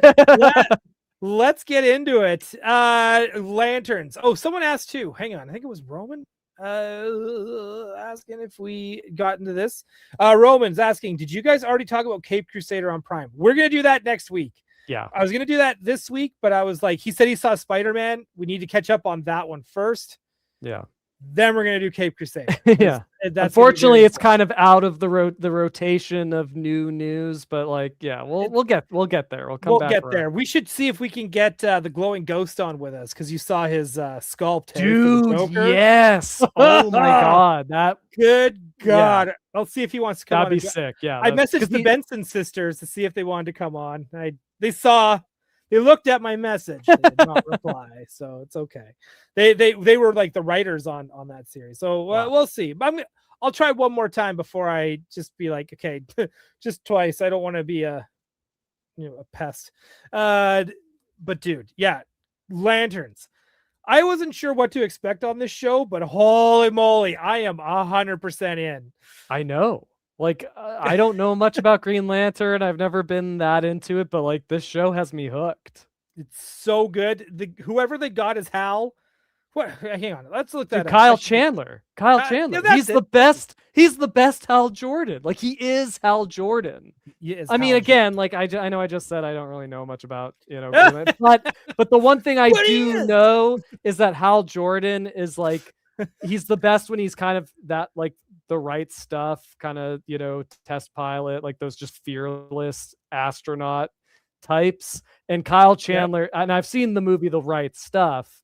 And Kyle Chandler is channeling those guys really effectively, and I think he seems perfect as Hal Jordan.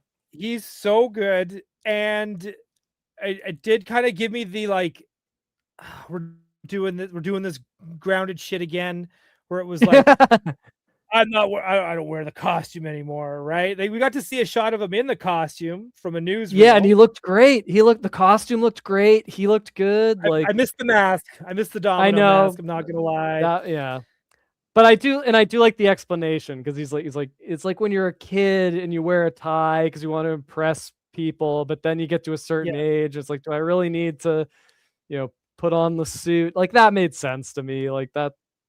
It's a good line. It is a good line because then when you think about Guy Gardner, who also lives in that same universe, he is going to showboat and constantly try to prove himself on why he is the coolest and the best Green Lantern. Yeah, right. And he's got to compensate for that haircut anyway. So, dude, he has to show up in this series, even if it's not this season. He has to. And I also love that we see John Stewart as a kid watching Hal Jordan and then seeing his upbringing. I never thought in this current age we would see a dad pull a gun out on their own kid to shoot an apple on their head. Yeah. Sober. Like this sounds like such an abusive dad thing, but it was like a, well, it is for sure.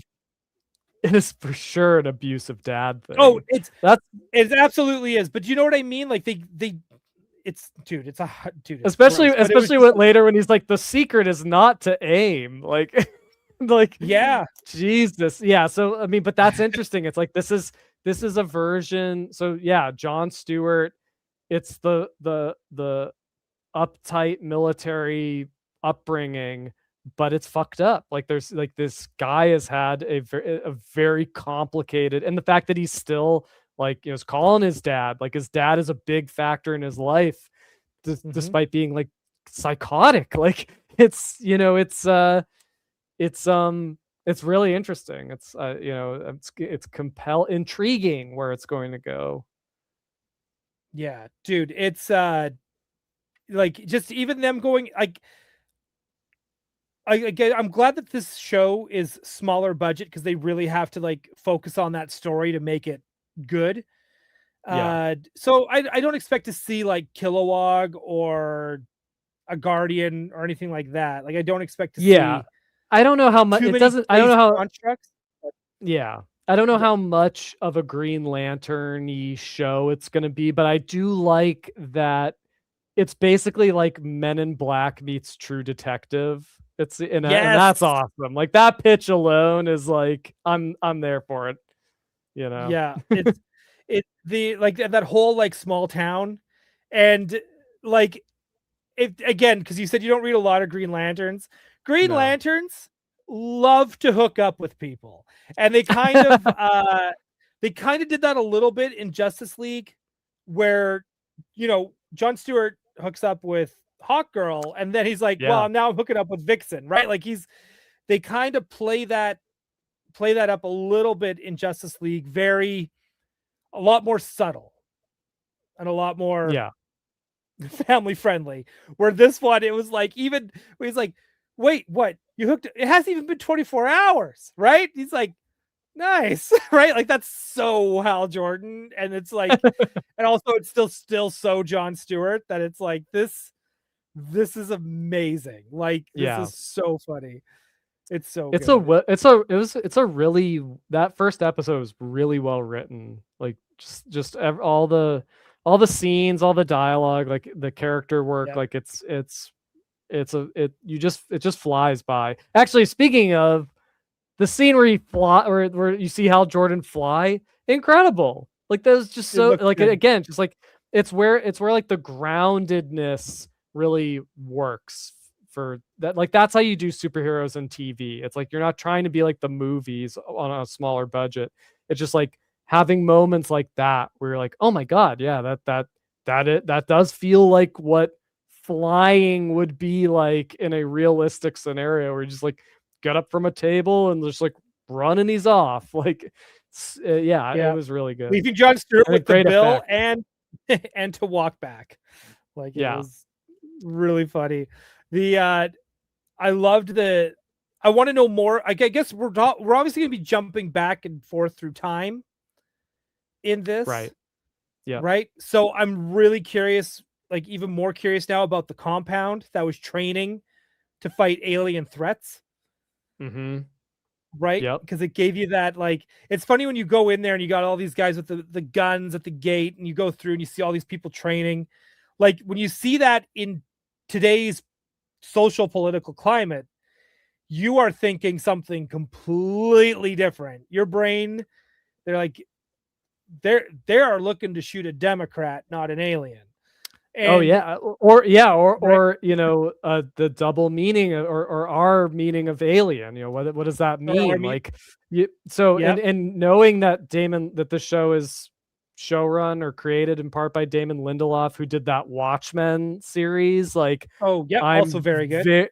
I'm very interested in the sort of like social commentary that this show seems like it's going to take head on. Oh, it already did. But even like when John Stewart leaves and the guy is like, "Yeah, it feels pretty good to eat off another man's grill," and I was like, "Oh, ugh."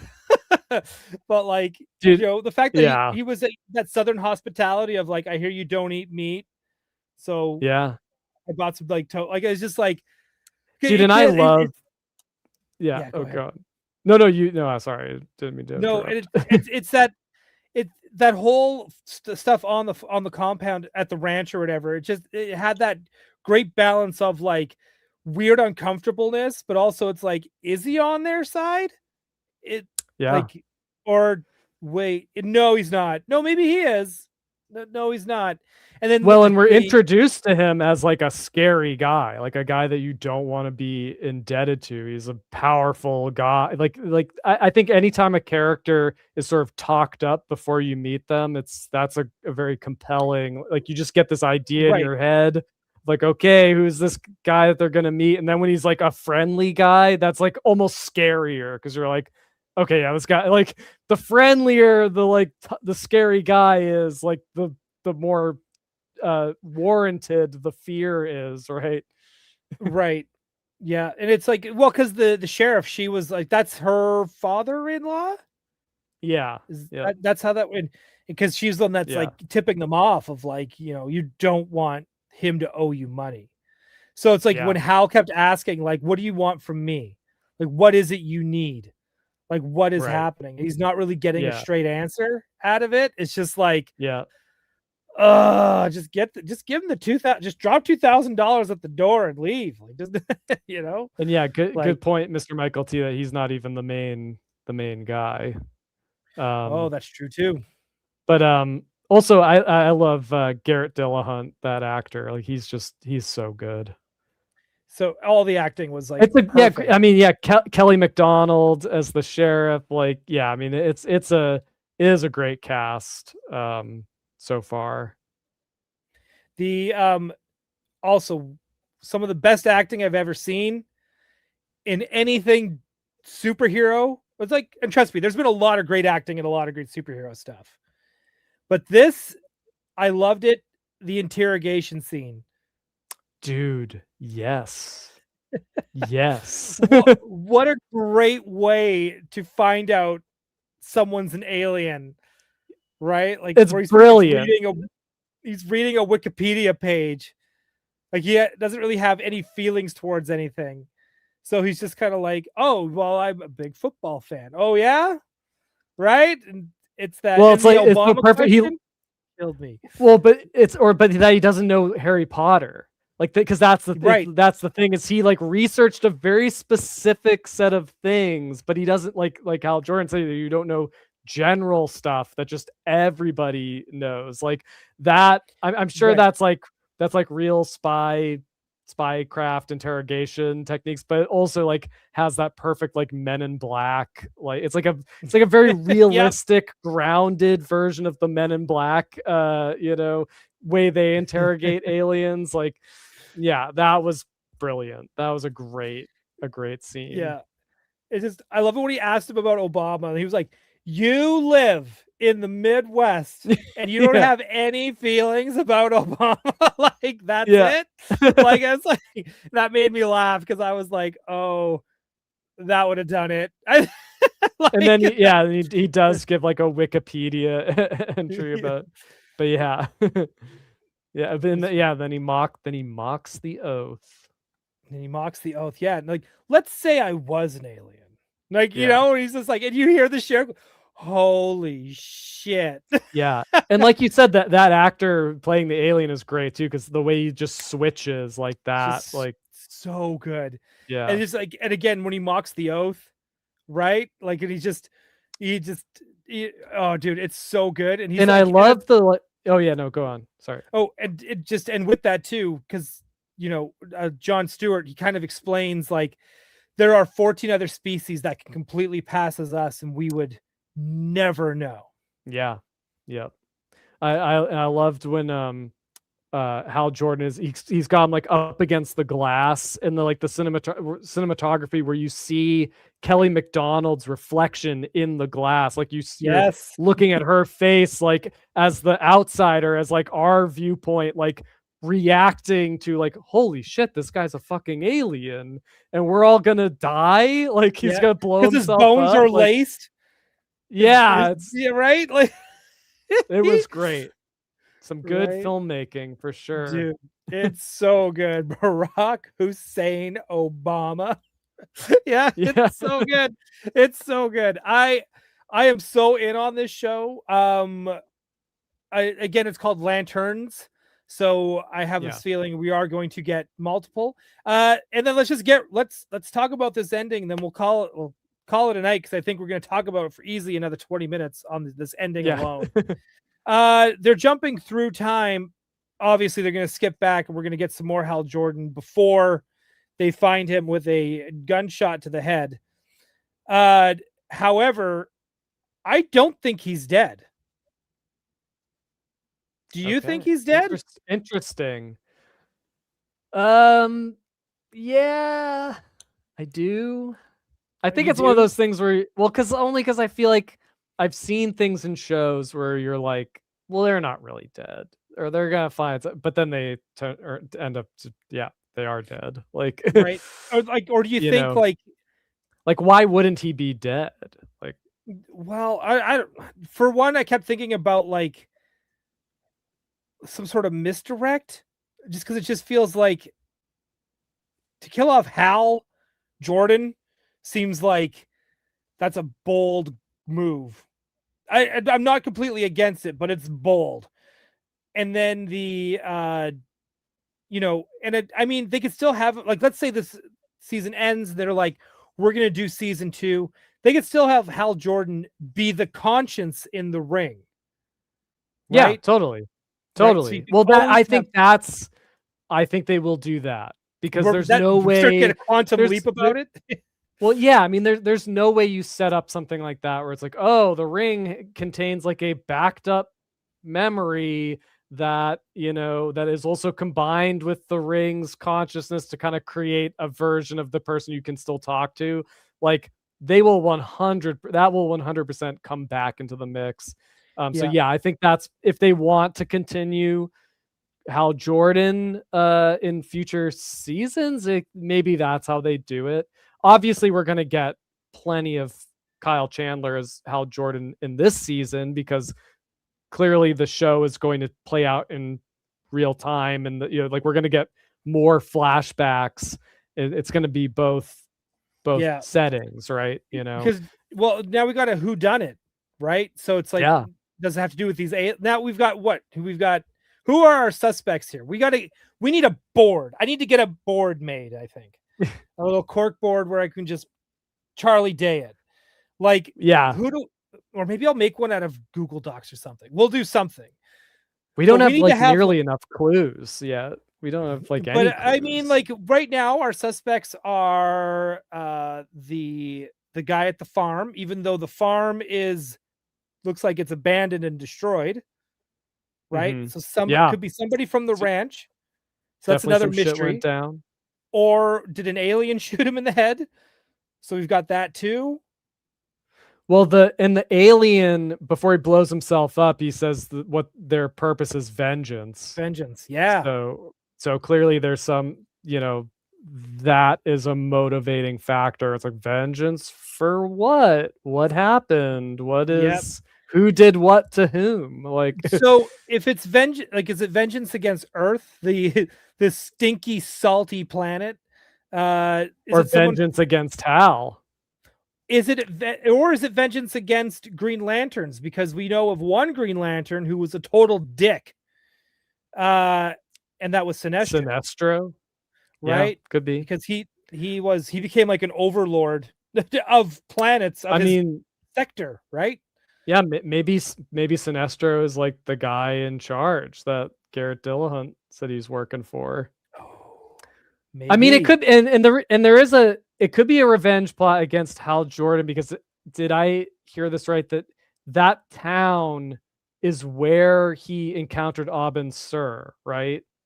That's or am I getting that wrong? So okay, so yeah, so this is the town where Hal Jordan became Green Lantern for the first time, and that just happens to be where these vengeance-seeking aliens are showing up. Like, so that makes me think it's probably somebody who has a vendetta against Hal Jordan specifically. Right. And now and the ring is gone. So even when John wants to look for the ring, so now who has that ring? Right. That's the most important piece so far that's missing, is that ring. And he's also really notorious, as we learned, for not charging his ring. Right. So if the ring is not charged and he doesn't have his lantern, then that ring doesn't have the power to go find the next host. Yes, I bet you're right. And I bet that ring contains a backed up memory of Hal Jordan where he's going to give some important clue to Jon Stewart to say where to go next or what happened. Dude, cannot. But Ryan, my real theory is that you've got that ring. You've that ring that's on you're the one who's behind all of it. Yeah, well, what is it? I have I have willpower. That's what it is. I have no fear. Which is the total lie. I'm scared of a lot of things. So I don't know why yeah, I love that line from Kelly MacDonald too, where she's like, yeah, like you have fear when you have, a husband, a wife, children, like people you care about. Like that's what makes you afraid. Like if you're not afraid, that just means you're completely alone. Right. So good, so good. Like Yeah, it's such a heartbreaking line, but at the same time, that's very Hal Jordan, because yeah, he's kind of a player, and he's kind of like he keeps people at a distance, and yeah, he's a broken guy. he's a broken dude. Like I know he comes off very like handsome and charming in some of the comics, especially the older ones, right? When we're looking like 60s, 70s, maybe 80s, but I feel like Hard Traveling Heroes really kind of helped flesh him out a little bit. The Young Hummus, yeah, they said it holds a charge for 24 hours. So, well, right? How long does it hold the charge? Right? So we'll see. We'll see what happens, right? And yeah, this was also a good line setting it up. Yeah. That's why Hal Jordan is the way he is. Like yeah, it is. There is clearly going to be like connections with loss and loneliness, Yeah. And the and family fear. dynamics too. I think we're still going to get more of Jon Stewart as a kid in the show. I think yeah, because there's a lot to unpack. There's a lot and that, and then maybe we'll get more of Hal Jordan in the suit. That would be fun. because they're traveling through time. Well, the story is we're bouncing back and forth through time, not necessarily traveling. Is there any, because you said you don't read a lot of Green Lantern or know a lot about Green Lantern, right? No. So this goes to the Video Power Game. He says he wants to see the Chipmunk Green Lantern, known as Chip.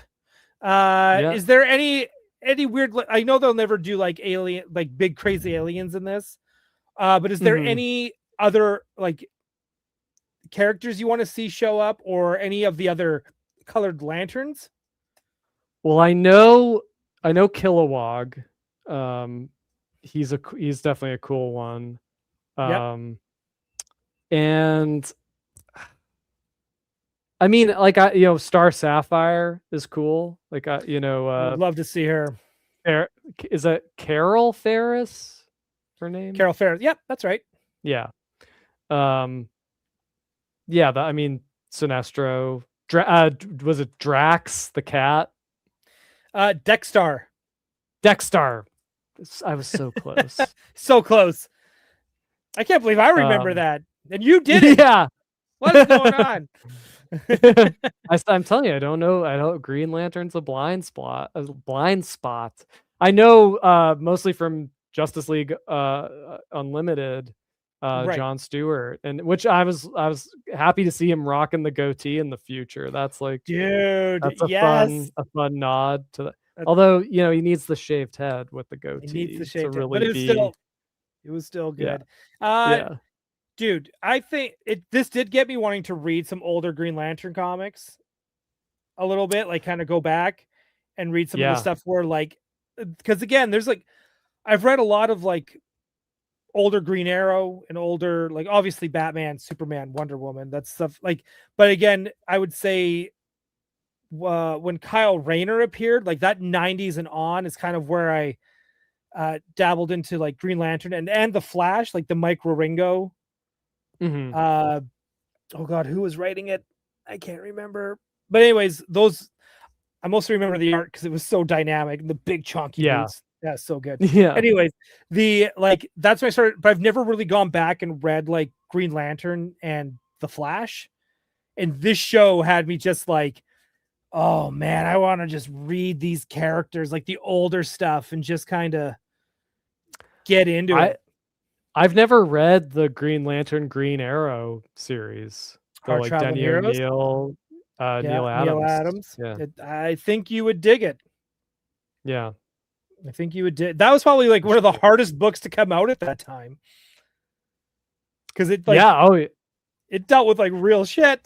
Yeah. And it was like the only one doing it. Like I feel like without Hard Traveling Heroes, we don't get Dark Knight Returns.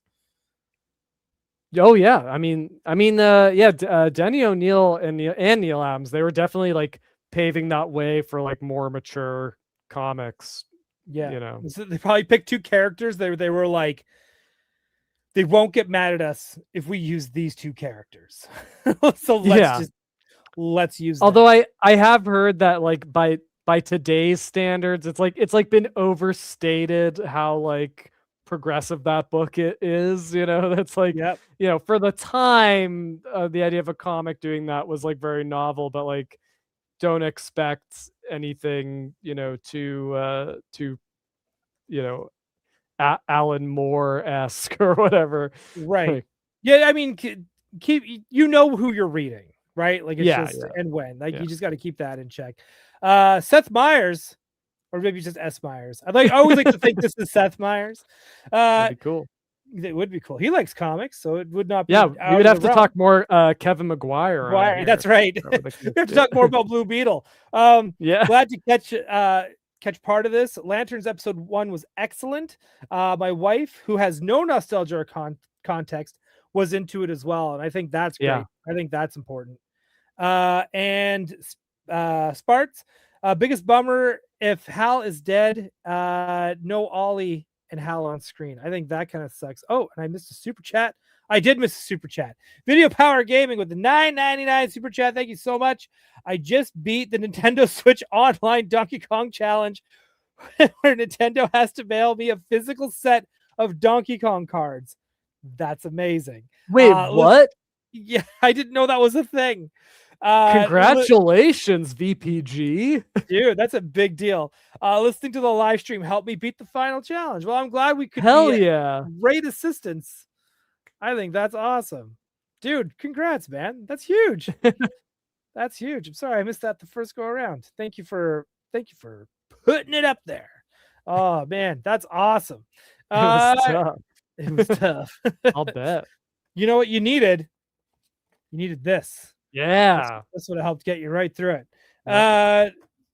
Dude, I got nothing else to really say. I think next week, definitely want to talk about, I think every week we'll talk about this until I have to be out of town for Halloween. But it's like, yeah, I definitely want to keep talking about lanterns. I definitely think I got to make some sort of board on Google so that we can keep track of who is where. And then we'll keep someone put up all the hang on, where is that? Someone put it the 4 timelines, Mr. Michael T. 1986, 1996, 2016, and 2026. Yeah, when they were in 2016, there was a part of me that was like hoping they were like, hey, should we go see Ghostbusters, the women Ghostbusters, or should we go see Suicide Squad? I heard Margot Robbie's pretty hot. I hate that Jared Leto though. He sucks. Yeah. Did we see 1986? Was that not when he was a kid? Or was that 96? No, it was 96 when 96. Jon Stewart was a kid. Got it. Well, 86 is talked about. Gotcha. Oh, okay. Got it. Thank you. Yes, the Dole core board. That's I'll figure it out. That's great. I'll figure it out. It'll be fun. Sean Holmes is here. Will the X-Men 97 cartoon spin-off to other solo animated shows like Marvel's Excalibur, which I would love, New Warriors, I'd love that too, Exiles, Hellions, Loners, and Illuminati. I'm up for any of it, to be honest. Excalibur I would love, because I'm a bias, of course, but I never thought about this. New Warriors would make a great cartoon. Right. I don't know. Nova, I don't know New Warriors. Firestar, the dude with the skateboard, Speedball, Speedball, and Night Thrasher. Night Thrasher. Dude. I think Excalibur, that could be how they bring back Nightcrawler, because he's like another reality like Excalibur is from like another. They're from 616, and they just show up and get their own show. I would totally be down for that. I think they should just do a movie. They should just skip it. They should just do an Excalibur movie and make it weird. Just make it really weird and self-aware. And Sean Holmes also with, where is Namor on the 97 cartoon since he's a mutant? We don't know yet. I think we'll get there. Dude, I think that's it. I did your plugs early, but for those who weren't here, first thing, please go to MondoShop.com. nice. And check out the Mondo YouTube. We got a toy talk tomorrow. Yes. A Street Sharks related one, and we just showed off photos for Shredder 1/6. And if you Dude, check out our social media or our website, you'll know that you can make like 3 or 4 completely different Shredder figures with this thing. Like he looked really cool at Comic-Con, but there are some looks that you can do with him that are next level. all I know is that if I were to get that Shredder, I would keep a spray bottle nearby so I could just have him glisten. Yeah. Shirtless and glisten at all Yeah. times. That is Yep. like one of the sexiest toys I've seen. It was great. Like all of a sudden they showed the one shirt off, no helmet, and just like, oh shit. Yeah, I'm surprised we're allowed to do that. Yeah, I was like, okay, like everyone's worried about like X-Men and like all this other stuff turning people gay. No, it's gonna be Mondo Shredder. Check out Like, this Oroku Saki. yeah, right. Dude, it's gonna be dude. It is such a beautiful figure. Like even when you did like, because one of the pictures is him in like the Playmate style, the shirtless with the helmet on and the cape. It's on the if you go to our like front page, it's I he's was on gonna there. save it for tomorrow, but okay. Sorry. Nope, too late. We're doing it now.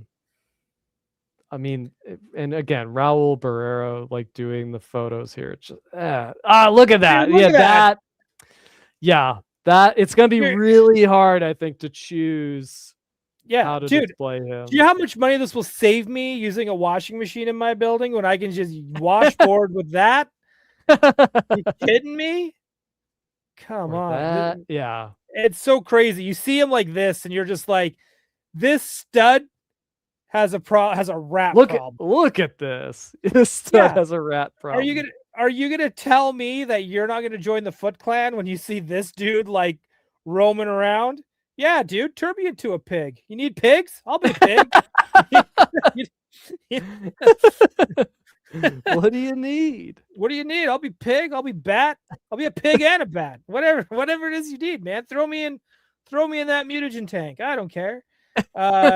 Yeah, dude, this is ridiculously thirsty. Yeah. This is ridiculously thirsty. Just insane. Yeah, Raul knew what he was doing, taking these photos. This is great too. If you guys don't make a Krang, I'll be pissed. Yeah, gotta do it. These are that so good, right? Because he's doing that hunch over from like the Playmates toy, but like a cooler. Yeah, he's almost doing the pose, but like way better. Well, and he's like, I know Brandon like sculpted the hands, like he's got those like posed hands, like the Playmates toy. Yeah. And like, man, I can only imagine like, April, we got to stop this dude. This is the one. Yeah, this one right here. There's no stopping this dude. Yeah, I happen to be behind on my Sony payments, and then he's like, "That is a racist joke, man." That is. Yeah, these are. Oh, dude, come on! This is like Shredder Goes to Hell from the IDW. Have you read that? That's right here. Yeah, that's cool. Shredder Goes to. This is the best. Might be the best Shredder figure ever made. If it isn't, find me a better one. I dare you. I think he's a tough. Yeah, he's a tough balance to find, and I can say this because I didn't work on this figure, so I have no dog in the fight. This is the perfect balance. Like it is just it's the perfect Shredder. Like the colors are right, like the details, the design, like it's phenomenal. Yeah, and getting those options like that one with the cloth mask, and the like more Playmate style, like that is a very cool option. Yeah, all the samurai style armor. Again, perfect sense. Yeah.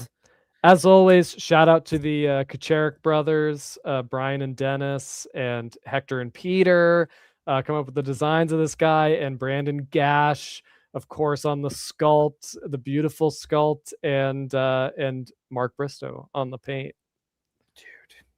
Dude, he looks exactly how I would imagine he looks. Yeah, Like, this is just so bonkers. but and very handsome. It's a very handsome Oroku Saki. Dude, this is the hottest shredder Yeah, ever. Like, and don't get me wrong, like NECA has made some amazing shredder figures, like especially like the cartoon ones.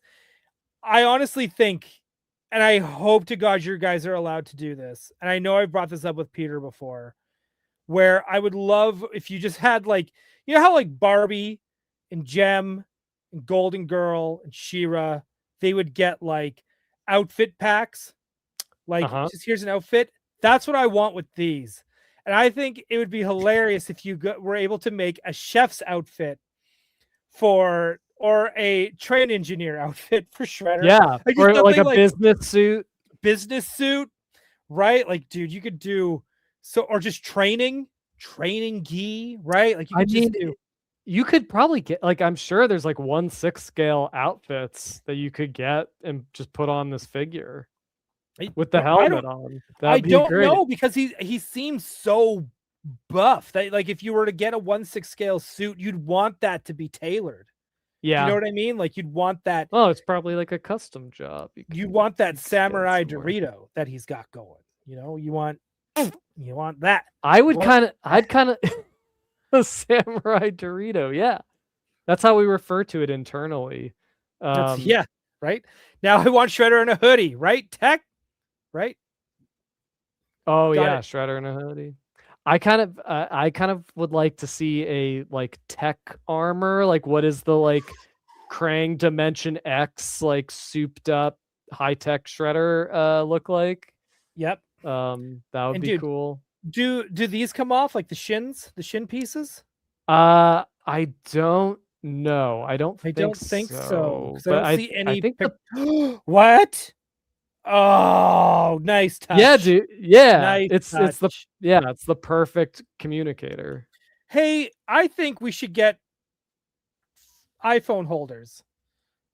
Yeah, like this. I think we should figure that out, and we should get those made, because then we can always be just like FaceTime. Yeah, great. Well, it's crazy that was like unimaginable. That was like technology that like we never in our wildest dreams thought we would have, and now it's just like everyone has it in their pockets. But yeah, I don't think these take come yourself off. back to. Yeah, well, I think because like I think maybe the pants come off, and I think it all comes off. Right. It'd be funny though if you did put him in a suit and he still had the shin pads on. Yeah, I think that'd be fun. I think, or you just get another body and just put the heads on. That's probably the simplest. Simplest solution. But this is great. This is great. Again, you guys completely outdid yourself. It's so good.